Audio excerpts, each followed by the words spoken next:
මට සල්ලි පොම්ප කරනවලු. මේ ඔය කට්ටිය බනහන් දෙන්නේ සල්ලි පොම්ප කරාද මොන්රාගලට නෑ. කළුද සුද්ද අද තමයි දැක්කේ. ආරාධනා කරු මිනිස්සු. අනේ මේ මිනිස්සුන්ගේ කියවීම කරගන්න අකුසල් මොකක්ද ඒ ව්‍යායාමය? වර්තමානයේ ඇති වෙනවා බෞද්ධ ප්‍රබෝධයක්. බෞද්ධම නෙමෙයි මුස්ලිම් අම්මලා තාත්තලා හරියට බනහනවා.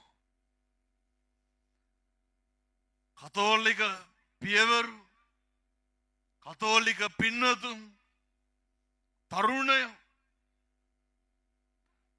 වේලාසන වැඩ ඇරිලා එනවා මොකේටද?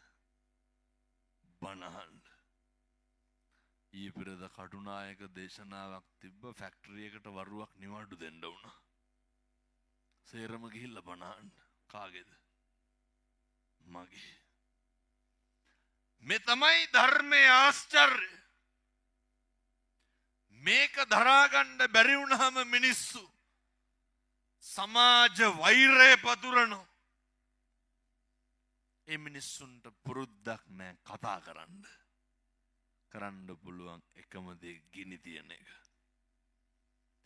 ඔය අර අහලා තියෙනවද නාරද තාපසයි දේවාලයි. පින්නතුනි නාරද හැන්දෑවේ ගමනක් යනවා. 6:00 විතර යනවා. ඉන්න තැනක් නැති හින්දා අම්බලමක නතර වෙනවා. අහනවා අම්බලමේ මිනිස්සයාගෙන් මට අද මේකේ නවතින්න පුළුවන්ද?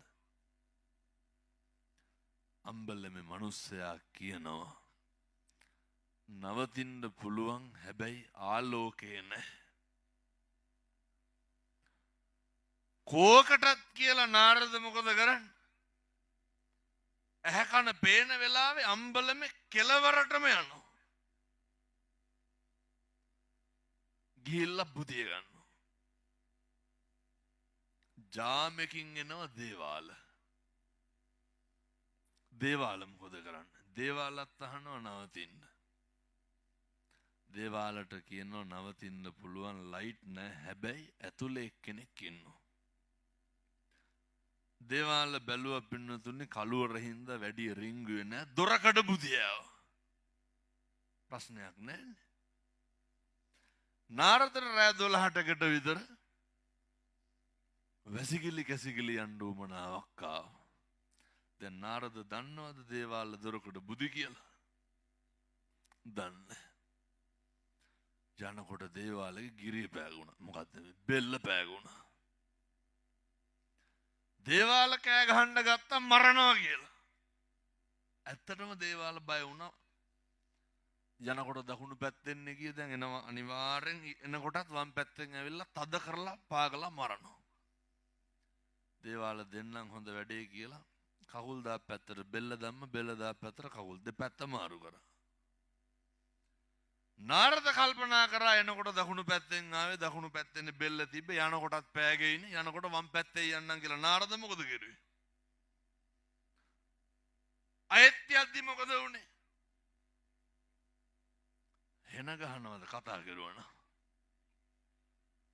දේවාල බෙල්ල කොහෙද තියෙන්නේ කියලා අහුවන. නාරද කොයි පැත්තෙන්ද යන්නේ කියලා අහුවන. කවුද වැරදි? ගෙවල් වල ඕක නෙමෙයිද වෙන්නේ?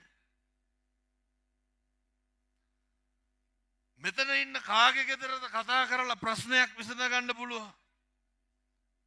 මරාගෙන කණ්ඩ හදනවනේ ගෙවල් වල.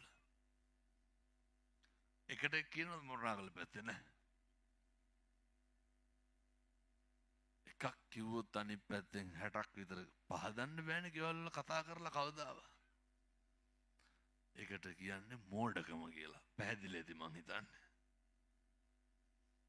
එහෙම මෝඩ වෙන්න එපා. ජීවිතේ පුරුදු වෙන්න ඉස්සරලම ඇහුම්කන් දෙන්න. අනිකට ඇහුම්කන් දෙන්න පුරුදු වෙන්න. ඔය කඩාපයින් එක නවත්තන්න. හොඳට ඇහුම්කන් දෙන්න. තේරුම් ගන්න. මොකක්ද ඊළඟ ප්‍රතිඵලය කියලා බලලා ක්‍රියාත්මක වෙන්න. පැහැදිලිද මං කියන එක? ඔය කඩා පනින්න ඕන තරම් ආත්ම තියෙයි. සාමකාමී වෙන්න තියෙන එකම ආත්මේ පින්නතුනි. මනුෂ්‍යාත්ම භාවය. කවුරු හරි දැක්කහම පුරුදු වෙන්න ඔය කතා කරන්න ඉස්සරලම මේ පැත්තේ නැන්දම් මලේලි ගස්ටන තියනවද නැහැ? නැති වෙදි මං හිතන්නේ. මොන්රාගල හොඳයි. ඔයත්තුන්ගේ රියැක්ෂන් වලින් මට හිතෙන්නේ මොන්රාගල තරම් වෙන කොහෙවත් නැහැ කියලා ඔබ. ඔය අයි මේ රටවල් රාජ්‍යවල් බෙදා ගන්න බැරුවද? මංගාවට ඔය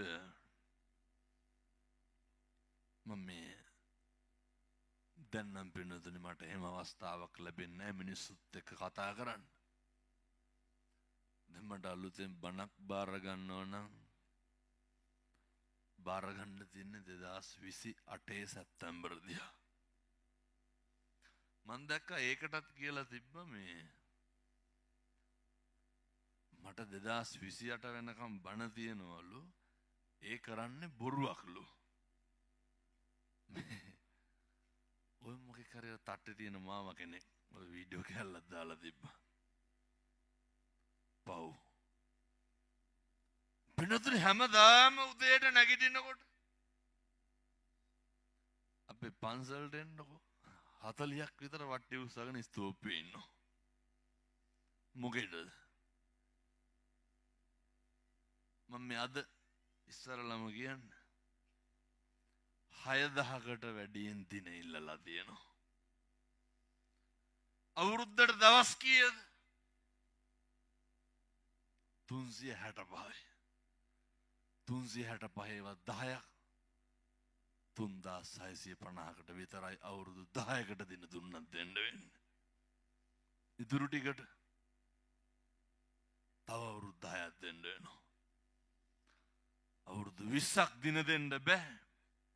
ඒ හින්දා දැන් කරන්නේ පින්නතුනි අර ප්‍රාදේශීය ලේකම් කාර්යාලයකට එකක්. අපි හිතමුකෝ දැන් බුත්තලින් 15ක් දින ඉල්ලලා තිබ්බා කියලා ඔය 15ටම හම්බෙන්නේ එකයි. අය මොනරාගල්ට නැහැ. මේ සියලු දෙනාට පොදුවේ යන ක්‍රමයකට මෙච්චර මේ ව්‍යායාමයේ මේ උමනාව මේ කැක්කුම මොකේද? මේ තමයි පින්නතුනි සම්බුද්ධ ශාසනයේ චිරස්ථිතිය සුබ ලකුණු.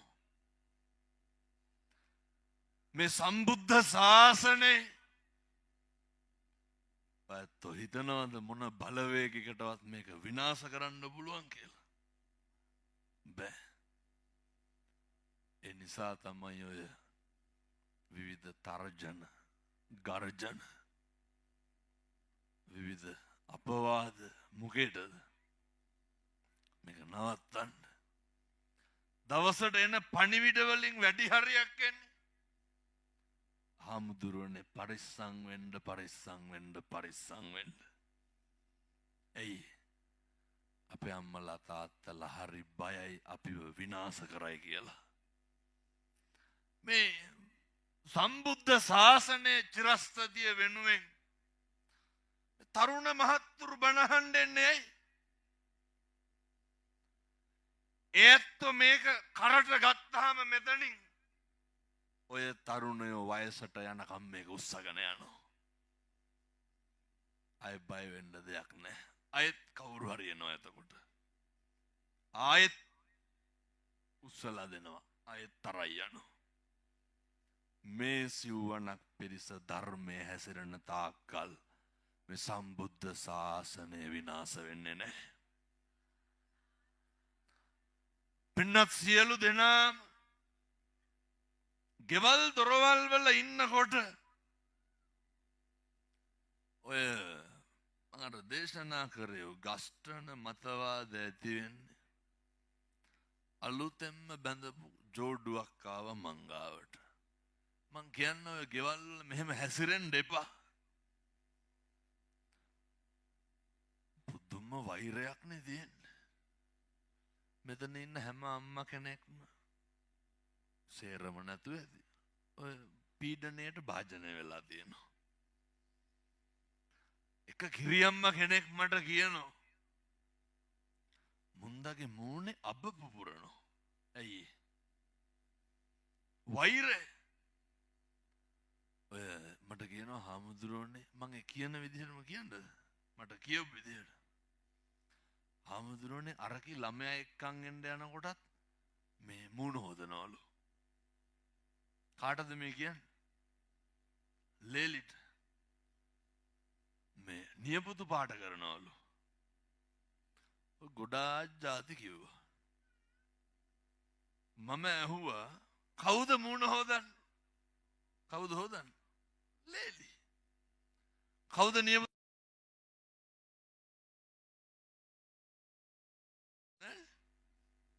නෑ.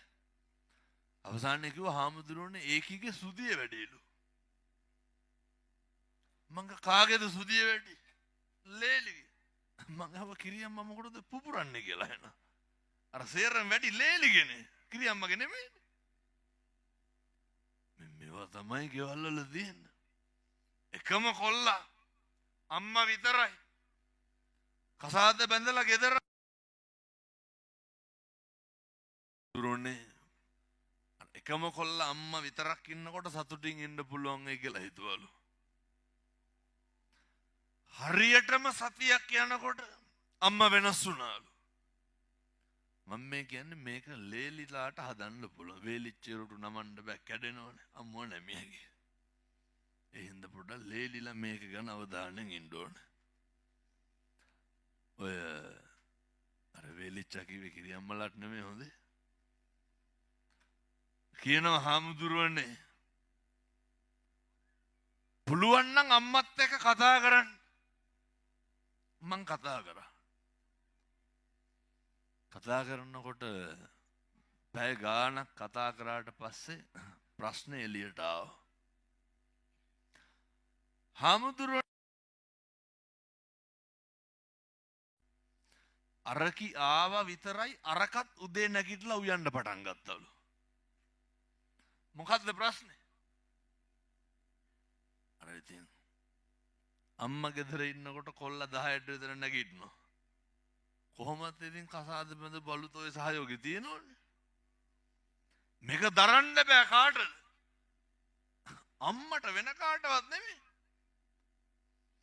අරකි ආවා විතරයි අරකත් උදේම නැගිටලා උයන්න පටන් ගත්තලු. ඒකට අර බජාර් භාෂාවෙන් කියන්නේ ජෙලද නේ. ඒ මොකක් හරි ඇති වුණා. පස්සේ ආයෙත් ඔය අම්මලත් එක්ක කතා කරලා පරිමහන්න බෑනේ. කතාව නැවතුවම මං ගෙන්න ගත්තා ලේලි. කියනවා හාමුදුරුවනේ මම උයන ඒවා කන්නේ. වැඩට යනකොට වඳින්න යනකොට අනිත් පැත්ත හැරෙන ඔහොම ගොඩාක් දේවල් කිව්වා. අප්පිරිය වෙලා ඉන්නේ කිව්වා. ඔය ප්‍රශ්න එමටම ඇති. හෙට ඉඳන් මෙහෙම කරන්න. මං කිව්වා අර ලේලිට උදේම නැගිටින්න. නැන්දම්ම ලේලියකට නෙමෙයි මේක හැම එකකටම හොඳයි හොඳේ. මම නිකන් කියනවට කරන්නකො මේවා. අස්පනා අපිට ප්‍රතිඵල තියෙනවා. ඕන එකට